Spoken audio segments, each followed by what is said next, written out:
අගමැතිතුමියක් විදිහට හරිනි අගමැතිතුමිය පත් වෙනකොට අපි බොහොම සතුටු වුණා අර සිරිමාව මැතිණියගේ කාලේ වගේ මේ රටේ ප්‍රථම අගමැතිණිය බිහි කරපු රටේ 2024 වර්ෂයේ අගමැතිතුමියක් පත් වුණා කියලා. හැබැයි එතුමිය පළාත් පාලන ඡන්දේ තිබ්බ පහුගිය අවුරුද්දේ පළාත් පාලන ආයතනවල ඡන්දේ වෙලාවේ එතුමිය ගමට ගෙවැස්සා.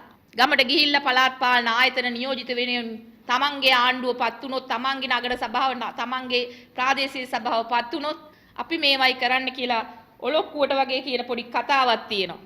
මම ඒක කැමතියි මේ මාධ්‍යයට පෙන්වන්න. කොහමද? අපෝ තමයි මොරටුවේ තරම් විශාල මදුරුව මම නම් ජීවිතේට වෙන කොහෙවත් දැකලා නැහැ. පොල් ගෙඩි වගේ. හරිම පෘෂ්ටිමත්. හොඳට කන්න බොන්න දෙනවා. ඉතින් ඒ නිසා මේවට අපිට විසඳුම් ඕන. එහෙමනම් සුදුසු නගර සභාවක් අපි හදා ගන්න. ඒ සඳහා ඔබට මැයි 6 වෙනිදා අවස්ථාවක් තියෙනවා. අපිට තව මදුරු ප්‍රශ්න එහෙම කොහමද? කොහොමද ඒක? අගමැතිතුමිය කටින් කතා කරනවද? එහෙම නැත්නම් කවුරු හරි ලියලා දෙන එකක් කියනොත් දන්නේ නැහැ. අගමැතිතුමිය මම දන්න විදියට ඔය මොරටුවේ ගිහිල්ලා ඔය කතාව කරන අවස්ථාවේදී මොරටු පොළවේ පය ගහලා තියෙන්නේ නැතුව ඇති. හැබැයි එදා මදුරුව පොල්ගෙඩි තරම් ආරපු බඩකඳ තියෙනවා කිව්වට අද මදුරුවන්ට නෙමේ පොල්ගෙඩි තරම් බඩකඳ තියෙන්නේ.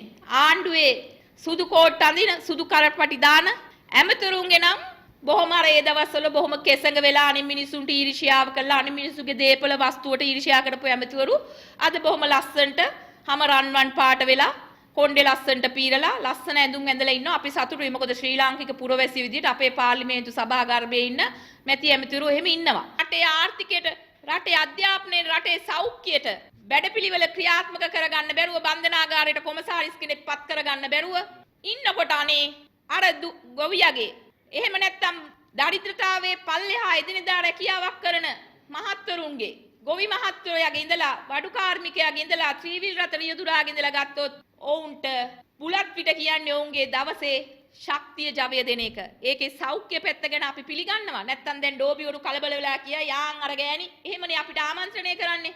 බුලත් පිට මෙන්න මේ හොඳ දෙයක් කරාම අපි හොඳ දෙයට හොඳයි කියනවා. හැබැයි නීති හදන්න ඕනේ ඒ රටේ ජනතාවගේ අවශ්‍යතාවය තේරුම් අරගෙන. හැබැයි මෙන්න මෙහෙම කතාවක් අපි කාන්තාව විදිහට මතක් වෙනවා. මේගොල්ලෝ මේ හදන්නේ බුලත් පිට කන එක නතර කරලා අයිස් ගහන එක තවදුරටත් ව්‍යාප්ත කරන්නද? අර පන්නපු කන්ටේනර් 300 ගාන ඇතුලේ අයිස් තියනවද කියලා අපි දන්නේ නැහැ. මේ කරන විකඩම් ගැන අපිට hina යන්නේ කොහෙන්ද කියලා. එදා රජරට අපේ පක්ෂේ මහලේකම් තුමාලා අපේ පක්ෂේ නායකයෝ පහුගිය රජවැල් නායකයෝ රජරට සංවර්ධනය කරපු එකේ දශමයක්වත් මේ ජනාධිපතිතුමාට මේ අවුරුදු එකමාරේ තමන්ගේ ගමට කරගන්න බැරුව ගියා.